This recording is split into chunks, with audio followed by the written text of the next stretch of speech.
Aí pessoal, vendo aqui um barulho que tava no motor dessa moto aqui, ó, 2023, beleza?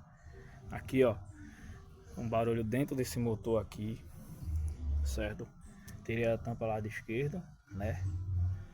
Do campo magnético. Aí agora removi desse lado aqui, porque o barulho ele tava vindo desse lado aqui, certo?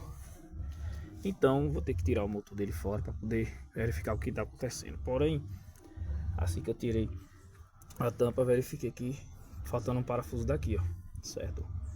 Olha só, desse frio, olha, faltando um parafuso. Onde foi para esse parafuso?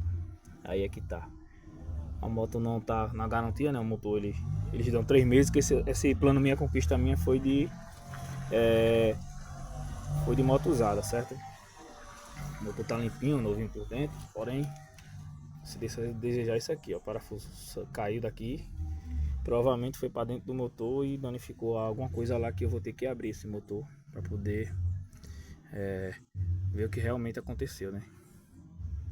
Fica aí, né, esses mecânicos irresponsáveis da moto que fazem um serviço, porém não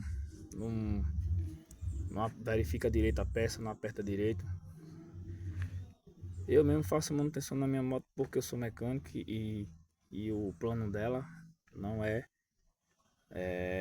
não é só aluguel, é conquista. Então a responsabilidade de manutenção toda é minha, certo?